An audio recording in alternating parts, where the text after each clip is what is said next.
Morning, everybody. It's Dr. Kenton Wakes Up. I'm Dr. Kenton. Hello, good morning. It's cold outside. My cell phone told me that it was 44, but that's a complete lie. Complete lie. It's got to be closer to low 30s. My other phone. Yes, I have two phones. Let's not talk about that right now, okay? So today's Friday. Friday's typically the end of the work week, but I'm starting to feel some pressure. I've got a trip coming up that goes on Wednesday. I've got some stuff to do before that on Tuesday. I have a presentation on Friday that I haven't written yet, but I've been turning it over, turning it over in my mind of what I feel like I want to say and what I need to say. So that's not so bad. I've got two others that come hot on the heels of that one.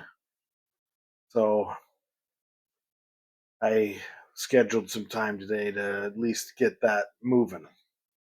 I also have some grading for the class that closes on Tuesday, and then a little more prep work to do for the class that starts on Wednesday. So things are moving. I'm trying a new scheduling technique. I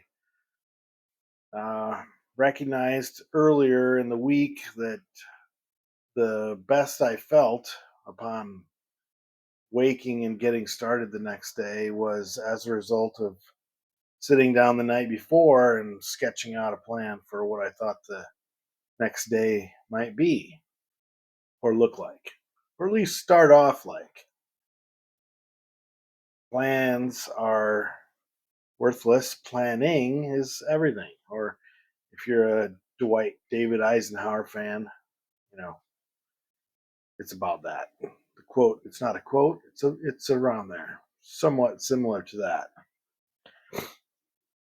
Speaking of quotes that are somewhat similar but not exact, yesterday the Department of Justice decided to file, I want to say it's uh, an antitrust lawsuit against Apple. Department of Justice, I think it was 16 states. And they laid out their case in this large, long brief that I didn't read every word of, but quite a lot of. And as I got about a third of the way in, I realized that these are all claims that were made against Apple even back in the early days of Apple. Umberto Eco, who wrote the book The Name of the Rose, and I think it was the Prague Cemetery or something like that. He's got a lot of, he was a very good novelist, an Italian intellectual. He said in his essay that I think he wrote in 1986 that comparing the two, that Apple is Catholic and DOS is Protestant. And that what he meant was that when you agree or start to use Apple, which at that time was Macintosh computers, you accept that you're going to have to do things a certain way, the way that Apple wants you to do them. And, of course, he had no way in 1986 of knowing how things were going to go with respect to iPhones. And even in 1986, he couldn't have presupposed or had a premonition about the failed attempt that Apple or Mac had in trying to license the operating system to hardware vendors. That happened. It stopped immediately once Steve Jobs came back. I'm recognizing I don't have my coffee cups here, so I'm going to collect those things. The thing was that the antitrust lawsuit suggests that one of Apple's tactics was to um, not openly cooperate with competitors on certain types of products, and they named text messages and so forth. All right, so getting back to the quote, I made a comment on Twitter suggesting that all the people who are just waking up to the release of this public Department of Justice finding that they're going to bring antitrust legislation, or not legislation, but an antitrust lawsuit against Apple, that this is the way it's always been. This is their method of operation. And I posted that on Twitter, and somebody I know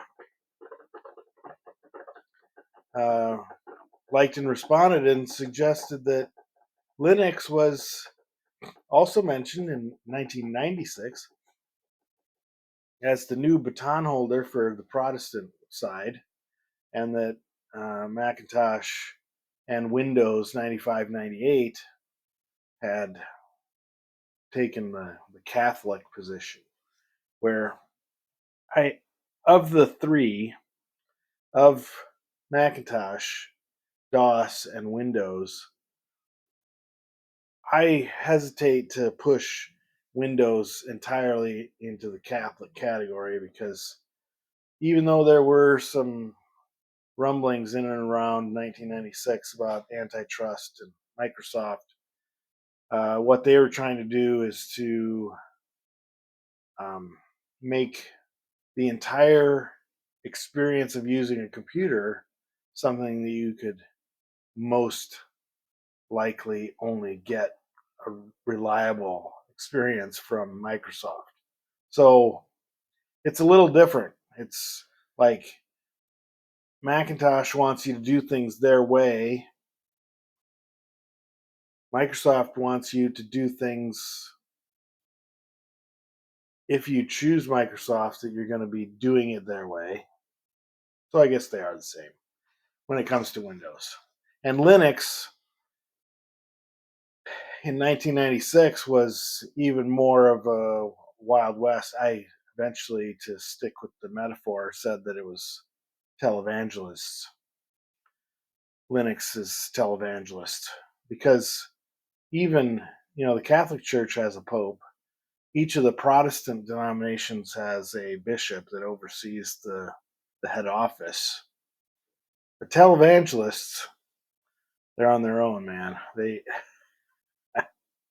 If you've ever used Linux, you can do almost anything you want with Linux, but as far as whether there's anyone there to guide you or help you, that's a big no, good buddy. If you get too far off the beaten path, which you certainly, you can do whatever the heck you want, but there's nobody there. There's no one else in that community. You might be able to build a community around yourself if you're careful and work hard, but if you want to, say, build a tool that allows Android users to communicate with iPhone users, you can do it. But if if you get too popular, Apple's going to notice, and they're going to shut you down, which is exactly what happened to Beeper. There was also some comments about on watch notifications, that early on you could use just about any third party watch to receive and respond to notifications. But ultimately, as soon as the Apple Watch was released, then all that third party support for third party notification APIs and so forth, that all dried up. So there's one particular podcast that delayed their recording until yesterday, which was they released those DOJ things in the late afternoon. on, I guess it would have been Wednesday. Yesterday was the day after when this particular podcast was scheduled to record.